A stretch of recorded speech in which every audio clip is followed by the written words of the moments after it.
stessa cosa. Allora, eccoci qua rientrati. Allora, 17 ottobre 1931, dicevo, la condanna di Al Capone negli Stati Uniti per evasione fiscale. Ora noi introduciamo questo argomento con un pezzetto del film Gli Intoccabili con Robert De Niro e Kevin Costner. Vediamo. Voglio che porti quella giuria qui e che la nostra giuria vada di là. Sceriffo, ha capito bene le mie istruzioni? Sì, signore, sono chiare. Sì. Ma di che sta parlando? Cosa ha intenzione di fare? Sceriffo, io desidero che lei scambi le giurie. Sì, signore. Vostro onore, mi oppongo. Obiezione respinta. Che cosa aveva detto al giudice? Che in quella lista c'era anche il suo nome. Ma non è vero, non c'era. Ehi, aspettate un momento, ma che vuol dire? No, Questa è la legge, no, che sta aspetti. succedendo? Lei faccia Che sta silenzio. succedendo? Non mi interessa quello che pensa, faccia qualcosa. Noi abbiamo il E diritto allora di... perché mi ha preso? Faccia qualcosa. Ordine! Vostro onore, vorremmo ritirare la dichiarazione di non colpevolezza e dichiararci colpevoli. Colpevole! Ordine in aula! Ordine! Sceriffo!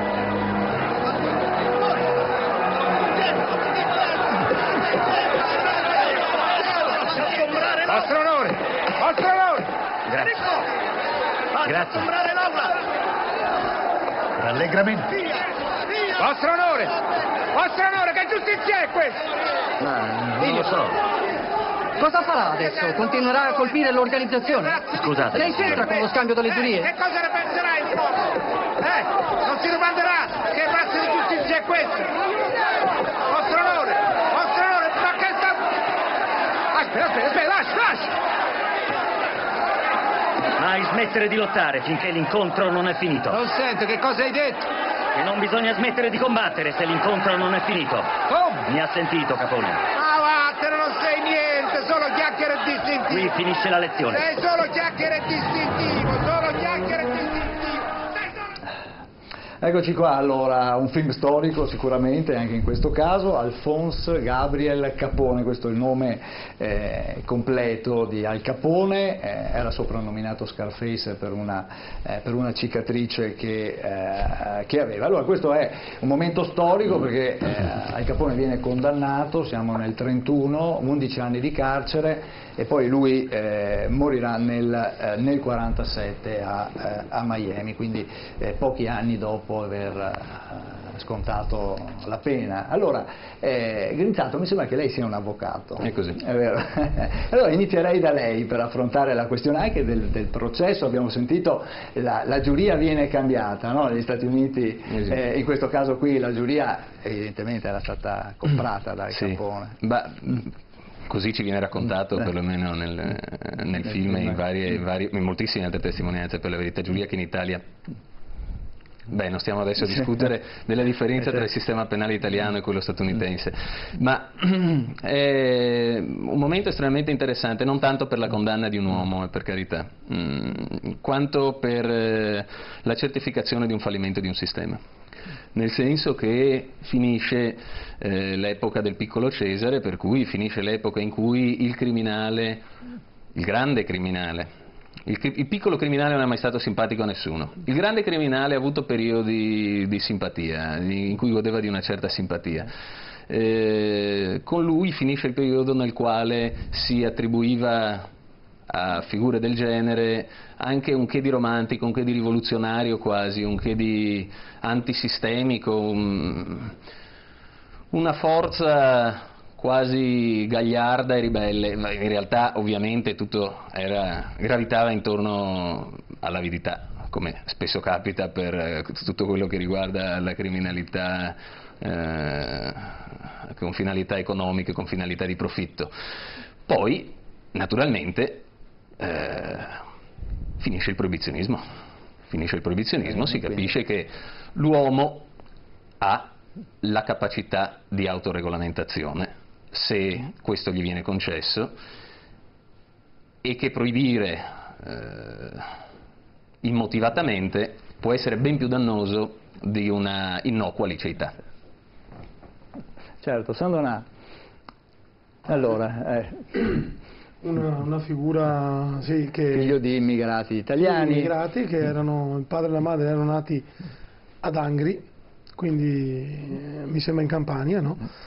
E quindi lui era cresciuto in un ambiente anche molto povero, cioè, c'era una realtà, diciamo, di quell'immigrazione che veniva dal sud del nostro paese, insomma, negli Stati Uniti, che era molto degradata, eccetera, però poi si è fatto una carriera, chiamiamola carriera, nella malavita, diciamo, specialmente quella di Chicago, perché poi gli anni, quelli famosi, sono stati quelli di Chicago, e quello che rimane, a parte i film, perché rimangono tantissimi film, a parte Gli Intoccabili, ma tantissimi altri film, ma rimane, insomma, l'ordine che ha dato sulla strage di San Valentino, perché è stato lui che ha dato l'ordine della famosa strage di San Valentino, che era il 14 febbraio, mi sembra del 29, e lì dove appunto c'erano tre sodali di un'altra banda che, travestiti a poliziotto, hanno fatto finta di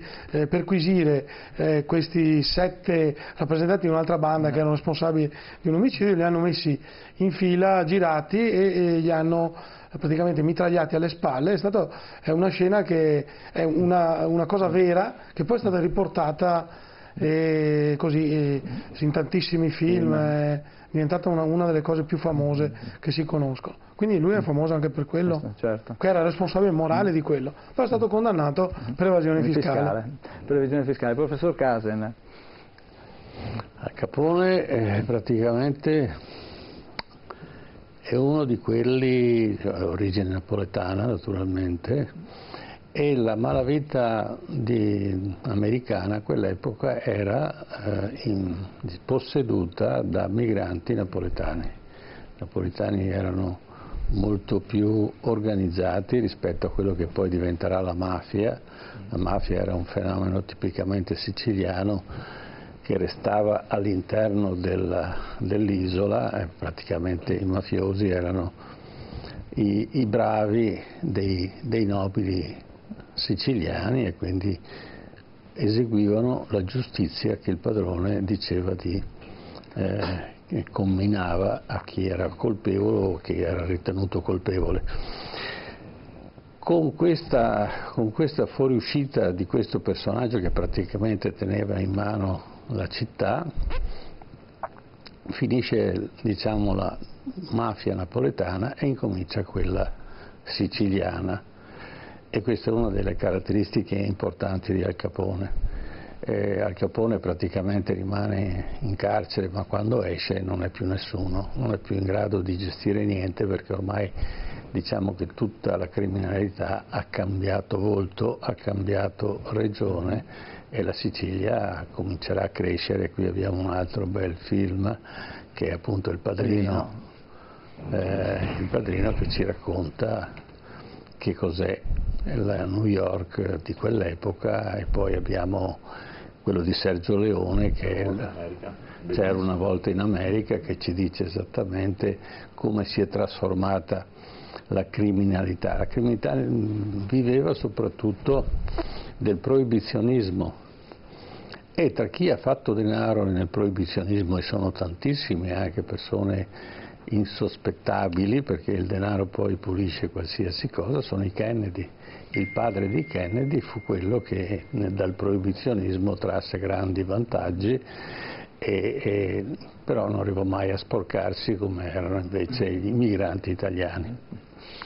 Zuppardo, abbiamo esportato dunque in momenti diversi, ma la nostra criminalità organizzata. Nei fenomeni migratori è sempre così, abbiamo esportato un po' di malavita, ma abbiamo esportato moda, abbiamo esportato il gusto italiano, abbiamo esportato... I fenomeni migratori mettono sempre dentro qualcosa di una parte, diciamo, di chi sta fuori dai percorsi. Che cos'era quel paese? Ci mettevano su delle navi imbarcati milioni di italiani che arrivavano in America, i cognomi che derivano da città italiane, solo che loro gli chiedevano in inglese what's your name, quelli non sapevano una parola d'inglese, leggevano il cartellino e scrivevano Siracusa, Messina, erano cognomi che venivano fuori da questa cosa per dirci che cosa siamo stati noi. Siamo stati un popolo che ha fatto gli immigrati e che ha portato queste cose e ha portato anche gusto. Gli Stati Uniti d'America hanno fatto poi di questa cosa però un punto di forza. Da un lato hanno capito che questa cosa non reggeva, hanno combattuto la mafia, per un pezzo è servita a gestire il fenomeno migratorio, per un po' hanno capito, l'hanno combattuta, e questo però ci racconta anche cosa sono gli Stati Uniti, un paese fondamentalmente liberale. Il tuo rapporto con lo Stato deve essere molto preciso. Se tu sei arrestato per evasione fiscale, ma si immagini che cosa vuol dire questo in Italia? Siamo un paese che per scelta politica non ha mai voluto fare una battaglia vera sull'evasione fiscale, oggi. E gli Stati Uniti d'America, che sono un modello distante dalla mia formazione culturale e politica, però ci dicono che se vuoi essere un paese liberale, la prima cosa è il rapporto di fedeltà che devi avere tra tu cittadino e le istituzioni. E quindi questa è una lezione storica, tant'è che viene citata spessissimo, no? Che in America Al Capone di fatto non viene arrestato per avere sterminato uomini, ma per avere evaso le tasse. Esattamente. Ma questo succede anche ora. La polemica fatta a Google, a Facebook, a questi grandi giganti della comunicazione sui social, è che gli Stati Uniti d'America hanno intentato una causa perché evadono le tasse. Mi auguro che l'Europa abbia la forza e il coraggio di farlo, perché l'evasione che questi soggetti fanno nel mercato del mondo è enorme. Ma l'America è così, è un paese in questo senso davvero liberale. Certo. Olagnini è d'accordo con quello che dice Geppardo? Ma allora, analisi. Alcune pillole, senza dare alcun giudizio di valore, io non userei la prima persona plurale per definire il fenomeno, cioè io non mi sento di dire abbiamo esportato, hanno esportato. Mi pare che noi non c'entriamo niente con questo tipo di modo di intendere la legalità e di costruirla, come diceva il professore, per fortuna. Dopodiché lì secondo me è stata una sottovalutazione degli Stati Uniti di questo problema. Sono rimasti troppo fermi cercando di risolvere il problema dell'alcolismo con una ricetta totalmente sbagliata. E Ceschini ha approfittato con grande intelligenza e anche con grande pelo sullo stomaco, insomma. In effetti poi girarono talmente tanti soldi che il fenomeno rischiava di sfuggire di mano. Per fortuna sono riusciti a risolverlo, però credo sia stata una grande lezione per un paese liberale che ha cercato di andare contro la sua cultura e insomma è stato, come dire, mazzuolato per bene. Dopodiché, secondo me, tornando in patria, la gravità dell'evasione fiscale nei comportamenti italici vale tanto nella proporzione quanto valeva per Al Capone, nel senso che l'hanno beccato per una stupidaggine rispetto a quello che ha fatto, e secondo me rispetto a quello che il sistema centrale fa, mi riferisco alla corruzione, a tutto un modo di gestire il potere che è veramente esecrabile. Il fatto di sopportare l'evasione fiscale è tutto sommato un'inezia, ecco, voglio dire, c'è ben di peggio. Ma io pago per gli altri, però. Siccome io sono un lavoro dipendente, io pago le tasse per quelli che le evadono. Non è una grande lezione di imperare. Per carità, ma ce ne sono ben di peggio di cose che vanno fatte. Cominciamo a far pagare le tasse, magari facciamo qualche scuola nuova, qualche ospedale. Sì, però vorrei mettere a fuoco il concetto di proibizionismo. L'effetto che ha creato il proibizionismo, quindi arricchendo un sacco di persone, soprattutto chi non aveva nulla da perdere e quindi faceva il delinquente perché diversamente non avrebbe fatto fortuna, e questa era tipicamente negli Stati Uniti, era la caratteristica: posso partire da niente, se ho la faccia e il coraggio posso diventare ricco comunque fregandomene della legge, perché poi corrompo. Attenzione, abbiamo detto Al Capone è stato preso e condannato a 11 anni perché non riuscivano a raccogliere prove più importanti sui delitti che aveva fatto, però attenzione, Al Capone aveva corrotto tutta la politica, ce li aveva tutti al soldo, tant'è vero che l'aneddoto che abbiamo visto nel film dove dice anche tu giudice sei nella lista di chi ha pagato Al Capone, lui l'ha sparata così, ma il giudice sapeva che era dentro quella lista e quindi per salvare la propria faccia ha cambiato. Ma gli Stati Uniti a un certo punto rottamano, hanno rottamato Kennedy, hanno rottamato chissà quante altre persone, c'è un momento in cui una lobby supera quell'altra. Ma tornando al discorso del proibizionismo, la diffusione dell'alcol in America è una cosa mostruosa, era veramente la droga. Quindi per certi aspetti questo intervallo dove era proibito l'alcol e comunque veniva a costare molto e quindi è diventato una sorta di investimento che produceva molto denaro, per gli Stati Uniti è stata una regola per stabilire quello che è buono e quello che è cattivo. Poi naturalmente hanno di nuovo liberalizzato l'alcol, non perché hanno capito che avevano sbagliato, ma perché su quell'alcol il governo ci metteva le tasse. Cioè, usciamo fuori dalle favole filmiche, no?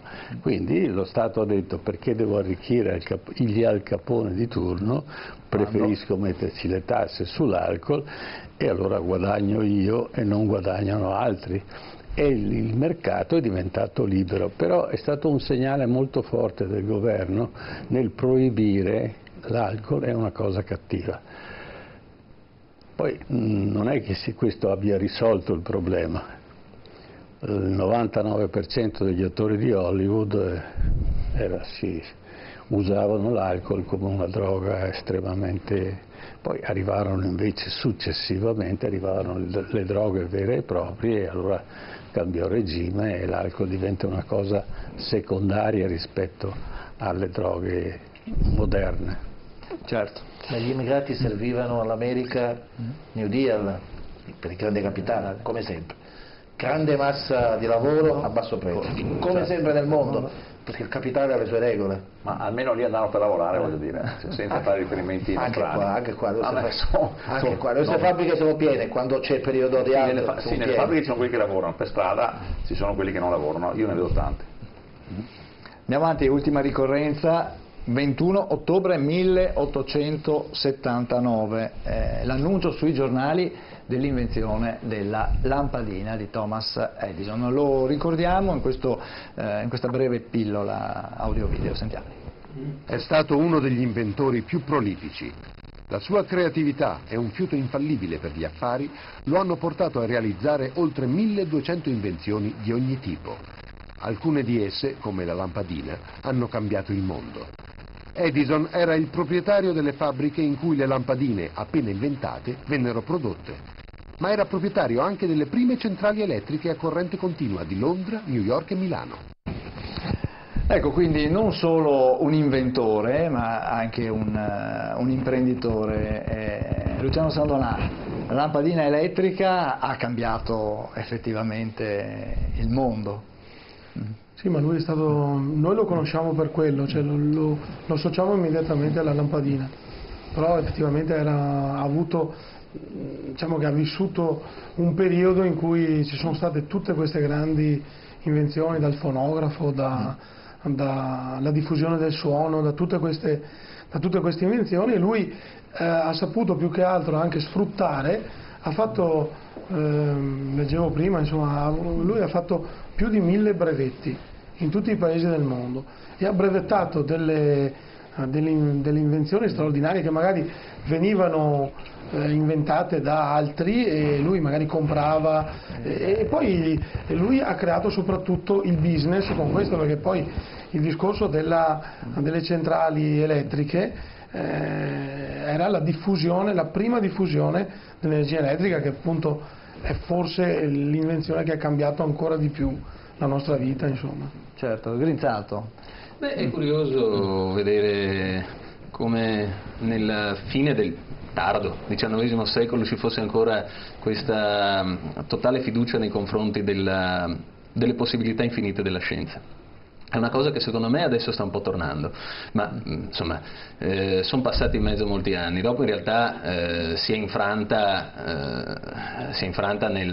con l'iniziare del Novecento, si è infranta nel 1912 quando affondò il Titanic, l'inaffondabile, e ci si è resi conto che in effetti la scienza molto può ma non tutto, si è infranta nel 1914 quando si è visto il potenziale deleterio della scienza, perché la grande sconfitta della prima guerra mondiale, la Germania, era accusata al tempo stesso di essere al livello più alto del mondo dal punto di vista scientifico e dal punto di vista della barbarie sociale e di costumi, per cui convivevano, secondo la propaganda alleata, questi due aspetti. Insomma, si cambia idea nei confronti della scienza, si è sempre cambiata idea nei confronti della scienza.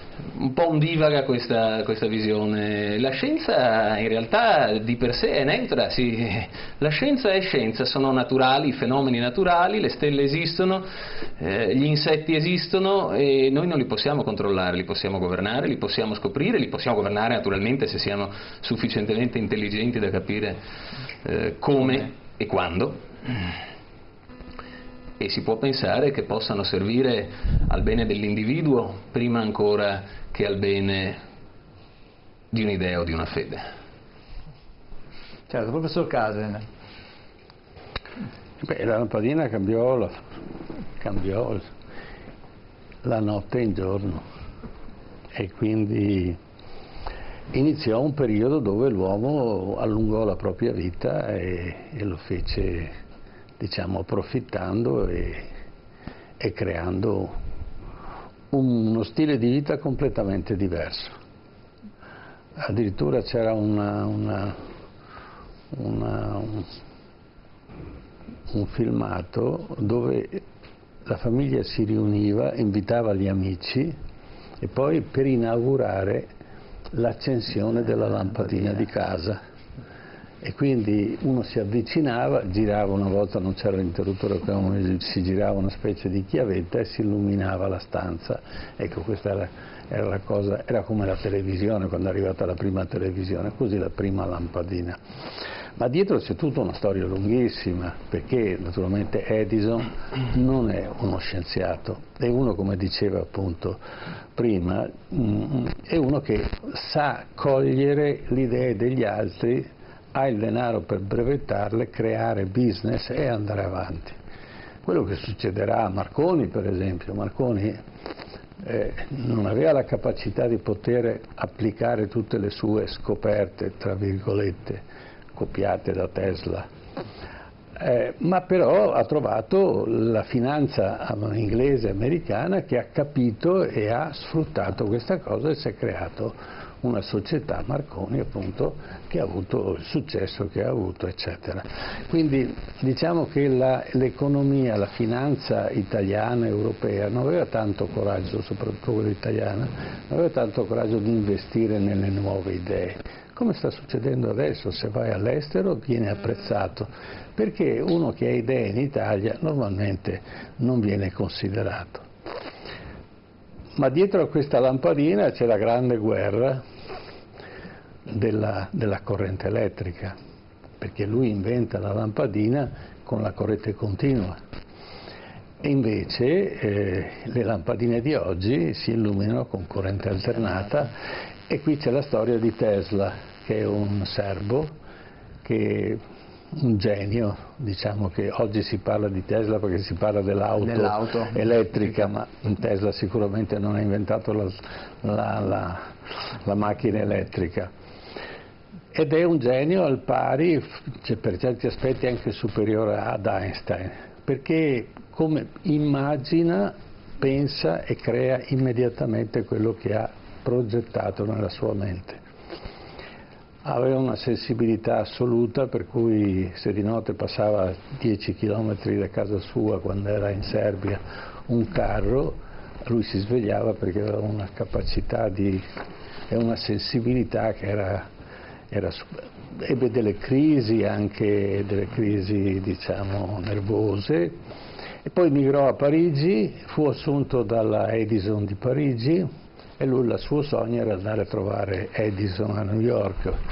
Risparmiò i soldi, andò da New York, fu ricevuto finalmente da Edison e Edison lo prese un po' in giro perché evidentemente Tesla non era un uomo di grande capacità, non sapeva presentarsi con arroganza. E quindi gli diede da fare, per esempio, dice, siccome i miei ingegneri non riescono a fare il motore elettrico e mi hanno detto che è un'operazione impossibile, dice, se tu lo fai io ti do $5.000.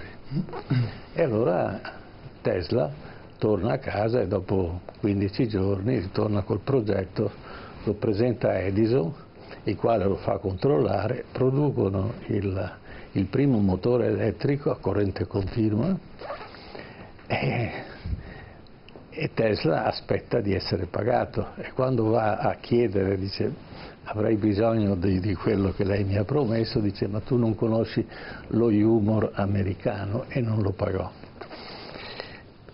Ma la grande guerra tra Tesla e Edison, questo dà la misura della piccolezza di Edison, stava proprio nel Tesla dice la corrente continua non si può trasportare, quindi devo avere un generatore a poca distanza rispetto all'uso, al consumo della corrente. Invece lui inventa la corrente alternata, che è quella che usiamo ancora adesso. E allora viene licenziato da Edison e lui va alla Westinghouse che gli farà un altro contratto. Tutto quello che guadagneremo dalla tua invenzione non ti diamo niente, faremo il 50%, no? Alla fine non gli diedero niente lo stesso neanche a lui. E qui nasce la guerra tra la Westinghouse e la Edison, no? E allora bisognava che vincesse uno dei due sistemi, perché sarebbe stato praticamente il business del secolo. Allora la propaganda che faceva Edison contro la corrente alternata è pericolosa, quindi come fate a portarvi a casa una cosa che se la toccate potete morire? E per dimostrare questo, no? A quell'epoca fu condannata a morte perché un'elefantessa, perché abbiamo le immagini di questa, sì, abbiamo le immagini un'elefantessa che siccome il piccolo che aveva avuto veniva maltrattato dal suo guardiano, lei con un colpo di proboscide, probabilmente senza volontà di fare un crimine, ammazzò il povero guardiano e fu condannata a morte. Di questo ne approfittò Edison. Che riprese la scena. Allora vi dimostro che la corrente alternata è talmente cattiva, è talmente pericolosa che riesco a ammazzare un elefante. In realtà lo cucinò perché poi non c'era la tecnica, era una scossa talmente forte da poter annientare un elefante. E quindi eccolo, e questo è il film. Sì, questa è la scena, purtroppo drammatica. E questa è praticamente l'uccisione. E qui nasce la sedia elettrica. Certo, adesso dovremmo vedere anche Edison inventa la lampadina, ma inventa anche la sedia elettrica che diventerà poi un business, perché per usarla si dovrà pagare il brevetto e quindi lui ha questa. Eccola qua. Il secondo che viene condannato a morte è un negro e naturalmente allora questa volta si organizzano un po' meglio. E anche questo non avrà la scarica sufficiente per farlo morire e morirà praticamente ustionato. Questo era Edison. Edison sicuramente era un grande imprenditore, come lo era Watson. Watson è quello che inventa l'IBM. Era appena uscito di galera per aver commesso non so quale truffa e incontra un ingegnere tedesco che praticamente aveva inventato il sistema delle schede perforate e lui intuisce che c'è un grande business e da questa intuizione vengono fuori l'IBM, le schede perforate, il sistema per decriptare i codici durante la seconda guerra mondiale e tutto quello che è venuto fuori poi fino all'arrivo del chip e quindi del transistor e quindi del computer. Certo. Guadagnini, cosa possiamo aggiungere ancora? Qui abbiamo avuto la scienza e scienza e poi noi la applichiamo, no? Anche per Ma per me la cosa che mi fa venire in mente la storia di Edison e poi di tutti quelli che sono al di là dei giudizi morali su quello che può aver fatto è che gli Stati Uniti da quando sono nati sono un paese che riesce a catalizzare, a moltiplicare, a creare da poco riesce a creare enormi ricchezze, perché poi Edison è stato il primo di una serie di imprenditori, pseudoscienziati, insomma inventori, gli ultimi sono i grandi, chi ha inventato Google, chi ha inventato, cioè loro sono Apple, Microsoft, ma la stessa Amazon, che è soltanto un sistema di distribuzione informatica e poi dei beni, che però riesce a produrre grande ricchezza. Loro riescono a trovare sempre le risorse necessarie quando capiscono che c'è il business, appunto, e in questo modo hanno creato un'economia che non ha eguali nel mondo, cioè, sono veramente hanno una capacità come dire, organizzativa che è incredibile. Poi è il paese delle grandi opportunità da quando è nato, cioè è stato concepito come il posto dove la gente va perché sa che lì si può realizzare le sue idee, lì viene dato spazio alle capacità, c'è solo la meritocrazia, e quindi è un paese molto pragmatico. Poi avrà tutti i difetti che hanno i regimi imperiali, perché in effetti sono di gran lunga il paese più potente del mondo, senza dubbio, come era per Roma, come tutti i grandi imperi cercano di difendere i propri interessi, tutti cercano di difendere i propri interessi, se uno dei mezzi potenti li difende meglio degli altri, quindi magari fa anche qualche danno collaterale in più. Però l'idea è che quando si mettono a fare una roba la fanno in modo incredibile. E sono stati concepiti, secondo me, non voglio buttarla in politica, però sono stati concepiti in modo incredibile lì, proprio dalla dichiarazione di indipendenza in poi si sono trovati delle persone geniali, quelle che hanno scritto la dichiarazione di indipendenza e che hanno portato l'indipendenza dall'America, sono dei geni, e sono riusciti a creare un paese che è da 2 secoli e rotti potentissimo. Cioè, quando si fa il confronto fra l'ultimo dato che do, fra la Russia, l'Unione Sovietica e l'America che dovrebbero competere, uno deve immaginare che il prodotto interno lordo della California, che è un paese, che è uno dei 50 paesi degli Stati Uniti, è molto più alto di tutto il prodotto interno lordo di tutta la Russia intera, molto di più. Quindi se metti insieme la California e il Texas hai un prodotto interno che è più alto di quello della Germania. Quindi 2 stati degli Stati Uniti, per noi la Germania è una roba colossale. Quindi metti insieme 2 stati che hanno la metà degli abitanti, poco più, e trovi una ricchezza più grande. Cioè, sono queste dimensioni che a me mi lasciano stupito. Ecco. Certo. Zuppardo, chiudiamo con lei. Le scientifiche sono neutre e possono essere utilizzate come uno strumento di liberazione dell'uomo, la penicillina, che ci ha liberati dalla condizione della morte, ma come uno strumento di sopraffazione degli uomini. E chi ne fa l'uso di queste scoperte scientifiche?